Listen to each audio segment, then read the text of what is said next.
दोस्तों आपसे अनुरोध है, वीडियो को स्किप मत कीजिएगा। आज की हमारी कहानी है भक्ति की पराकाष्ठा। महाराष्ट्र में कृष्णा नदी के किनारे करहाड़ नामक एक स्थान है। वहाँ एक ब्राह्मण रहता था। उसके घर में 4 प्राणी थे: ब्राह्मण, उसकी स्त्री, पुत्र और साध्वी पुत्र वधू। ब्राह्मण की पुत्र वधू का नाम था शकुबाई। शकुबाई जितना अधिक भक्त, आज्ञाकारिणी, सुशील, नम्र और सरल हृदय थी, उसकी सास उतनी ही अधिक दुष्टा, अभिमानी, कुटिला और कठोर हृदय थी। पति व पुत्र भी उसी के स्वभाव का अनुसरण करते थे। सकुबाई सुबह से लेकर रात तक बिना थके हारे घर के सारे काम करती थी। शरीर की शक्ति से अधिक कार्य करने के कारण अस्वस्थ रहती, फिर भी वह आलस्य का अनुभव न करके इसे ही अपना कर्तव्य समझती। मन ही मन भगवान के त्रिभुवन स्वरूप का अखंड ध्यान और केशव, विट्ठल, कृष्ण, गोविंद नामों का स्मरण करती रहती।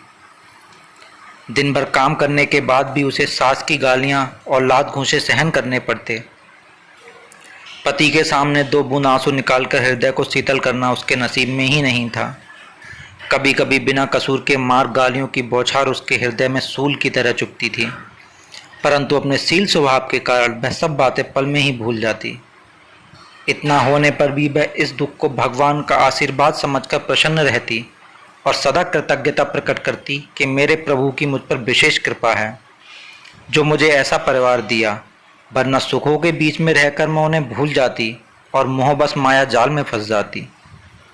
एक दिन एक पड़ोसिन ने उसकी ऐसी दशा को देखकर कहा, क्या तेरे पीहर में कोई नहीं है जो तेरी खोज खबर ले? उसने कहा, मेरा पीहर पंढरपुर में है। मेरे माँ बाप रुक्मणी और श्री कृष्ण हैं। एक दिन वे मुझे अपने पास बुलाकर मेरा दुख दूर अवश्य करेंगे। सकुबाई घर के काम खत्म कर कृष्णा नदी से पानी भरने गई। तभी उसने देखा कि भक्तों के दल नाम संकीर्तन करते हुए पंढरपुर जा रहे हैं।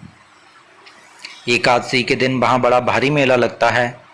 उसकी भी पंढरपुर जाने की प्रबल इच्छा हुई, पर वह घर वालों से आज्ञा का मिलना असंभव जानकर वह संत मंडली के साथ चल दी। यह बात एक पड़ोसन ने उसकी सास को बता दी। माँ के कहने पर पुत्र घसीटते हुए सक्कू को घर ले आया और उसे रस्सी से बांध दिया, परंतु सक्कू का मन तो प्रभु के चरणों में ही लगा रहा। वह प्रभु से रो रो कर दिन रात प्रार्थना करती रही, क्या मेरे नेत्र आपके दर्शन के बिना ही रह जाएंगे प्रभु? कृपा करो मेरे नाथ। मैंने अपनों को तुम्हारे चरणों में बांधना चाहा था, परंतु बीच में यह नया बंधन कैसे हो गया?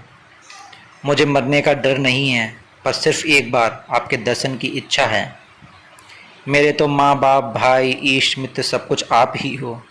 मैं भली बुरी जैसी भी हूँ तुम्हारी ही हूँ। सच्ची पुकार को भगवान अवश्य सुनते हैं और नकली प्रार्थना का जवाब नहीं देते। असली पुकार चाहे धीमी हो, वह उनके कानों तक पहुँच ही जाती है।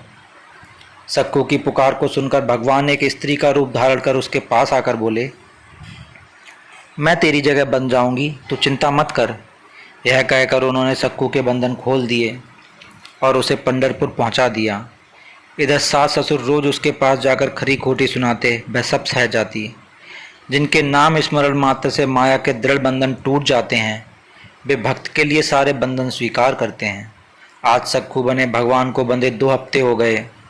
उसकी ऐसी दशा देखकर पति का हृदय पसीज गया। उसने सक्कू से क्षमा मांगी और स्नान कर भोजन के लिए कहा।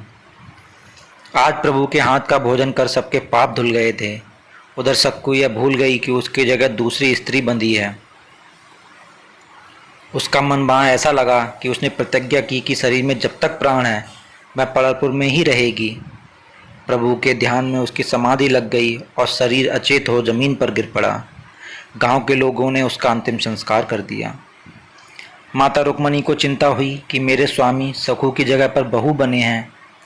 उन्होंने शमशान पहुंचकर सक्कू की अस्थियों को एकत्रित कर उसे जीवित किया और सब स्मरण कराकर करहड़ की जाने की आज्ञा दी। करहड़ पहुंचकर जब वह स्त्री बने प्रभु से मिली तो उसने क्षमा याचना की। जब घर पहुंची तो सास ससुर के स्वभाव में परिवर्तन देखकर उसे बड़ा आश्चर्य हुआ। दूसरे दिन एक ब्राह्मण सक्कू के मरने का समाचार सुनाने करहड़ आया और सक्कू को काम करते देख उसे बड़ा आश्चर्य हुआ। उसने सक्कू के ससुर से कहा, तुम्हारी बहू तो पंढरपुर में मर चुकी थी। पति ने कहा, सक्कू तो पंढरपुर गई ही नहीं, तुम भूल से ऐसा कहते हो। जब सक्कू से पूछा तो उसने सारी घटना सुना दी। सभी को अपने कृत्यों पर पश्चाताप हुआ। अब सब कहने लगे कि निश्चित ही वे साक्षात लक्ष्मीपति थे।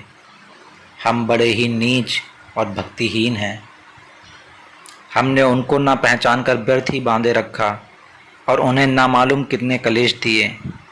अब तीनों के हृदय शुद्ध हो चुके थे और उन्होंने सारा जीवन प्रभु भक्ति में लगा दिया। प्रभु अपने भक्तों के लिए क्या कुछ नहीं करते हैं। बोलो जय श्री कृष्णा।